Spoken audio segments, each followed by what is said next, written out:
Goon Squad, what's going on? It's your boy Sal from the Game Day Goons, and today we are here to talk to you about the Dallas Mavericks as a part of our 30-team NBA season preview for the 2023 year. We're going to be talking about who's in, who's out for the Mavs, major changes, fantasy relevance, and just talk about the future outlook of this team and what's going on. It's an interesting one, right? The Dallas Mavericks, spearheaded by two superstars, Kyrie Irving, obviously controversial, but undisputed. Greatest handles of all time. One of the most skilled players of all time, and he's your NBA player's favorite NBA player. Sorry, your favorite NBA player's favorite NBA player. So. So let's talk about who they lost. The Mavs lost Bertans, Reggie Bullock, Justin Holiday, JaVale McGee, Christian Wood, Frank Ntilikina.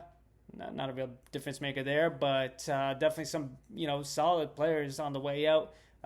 Mainly Christian Wood. That was pretty good. On paper, it looked like a good fit. It wasn't really producing results. Obviously, Christian Wood is not a good defender, and that's kind of an area that the Mavs really need help in.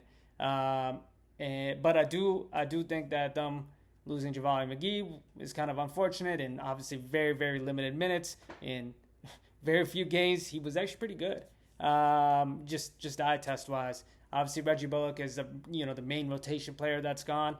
But I think the growth of Josh Green will definitely help alleviate some of that loss there.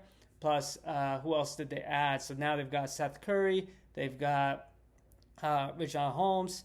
They got Derek Jones from Chicago. They drafted Derek Lively II, Omax Prosper, and Grant Williams, who had a pretty solid playoff run with the Celtics. They also re-upped on Kyrie Irving, locked him in for a couple years. And I think that stability as, Luka's co-star is actually a big win for the Dallas Mavericks. Obviously, it remains to be seen on how those two pieces are going to, really work together, right? We saw it in the limited capacity last year where, these two superstars, they really weren't sure how to play off each other. Who's going to take that last shot? Who's going to run the offense? All right, shot clock's winding down. Who's ISOing to create a shot?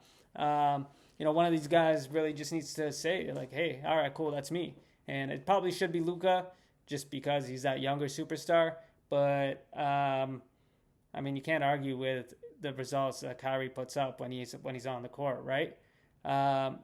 The Mavs also re-upped on Markieff Morris and Dwight Powell as well. Overall, I think that this roster definitely improved with the addition of Grant Williams and the draft pick Derek Lively. I think Grant Williams is a great piece here. He brings some defensive toughness. Whether you hate him or you love him, you can't doubt that he's actually a pretty good defender. Not capable of guarding Jimmy Butler, but a good defender.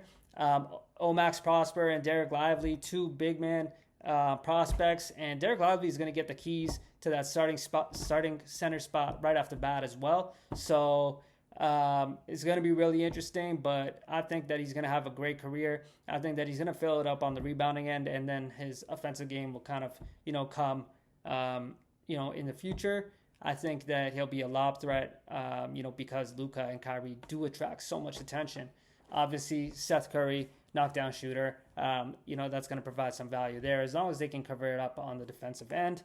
And, like I said, Josh Green, major improvement coming, as well as if Kyrie or Luka is to, miss any time, you can expect Jaden Hardy to really, really pop off in that backup guard role with starters type minutes if someone were to go down. Overall, this team has an over-under of 43 3.5 wins. I think they exceed this, not by much, just because of how competitive that Western Conference is and how much time it's going to take for this team to really figure out, how these pieces, really gel together. I think that they do get to 45 wins. So it'll be close. I think they are a playoff team. They may have to fight it out in the play-in, but I would love to see Luka and Kyrie, really get it going and start playing in the playoffs where, talent, just means that much more when those rotations are a lot shorter and, everyone's playing defense at a high level. You're going to see Luka and Kyrie really shine because they can get their shot off and, whatever shot they want at any time. From a fantasy perspective, obviously I said it just now, but I think that Kyrie Irving and Luka are both, first round players. Kyrie Irving is always going to fall in that, from that first round to that second round in most leagues because of his, he's a controversial character to some, and people don't want to have to deal with the headache of him potentially not playing due to personal, personal beliefs, right? And so people would just rather go with something a little bit safer. But I don't really think there's a reason to worry, especially this year. I think that Kyrie Irving is in for a big year. Like I said, got re-signed, has a new shoe contract, has a lot to play for, and is worried about probably improving his, reputation and outlook in this league, right?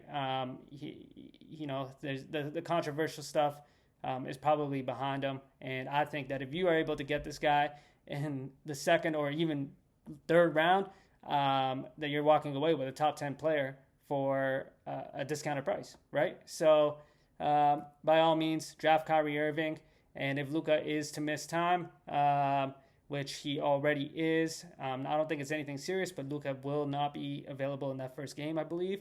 And if Luka is to miss time this year, then it's Kyrie's, it's Kyrie's show, and he's going to put up big numbers like he always does at a high, high percentages as well. What else? So obviously I said it before, but I definitely think that this Dallas Mavericks team is a play-in team, if not a playoff team.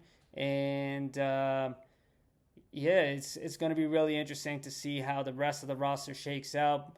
I would take a gamble on a guy like Josh Green later in the draft. Same with Derek Lively. You can definitely do worse with your last picks, and you should definitely take a gamble on those guys if they fit, what you're trying to do as a team. Derek Lively will probably play something like just a rebounding punt, free throw, lob threat big. Like, we've seen guys like young Clint Capella before, like Andre Drummond type thing. Obviously not that insane of rebound numbers, but, just similar type mold. And who knows, he might have some big games, right? So, that's it. That's a wrap on our Dallas Mavericks season preview. Appreciate you guys tuning in. Make sure you hit that subscribe button down below. And quick shout out to Tenement Cards. Of course, without Tenement Cards, there's no Game Day Goons, and it is the best way to really invest in your favorite athlete through fractional trading cards, all on tenement.com. If you found this video informative, hit that like button and check out some of our other NBA team previews that we'll be doing in the next 24 to 48 hours as we get ready for the season to kick off. All right, that's it. That's a wrap. Game Day Goons, we out. Peace.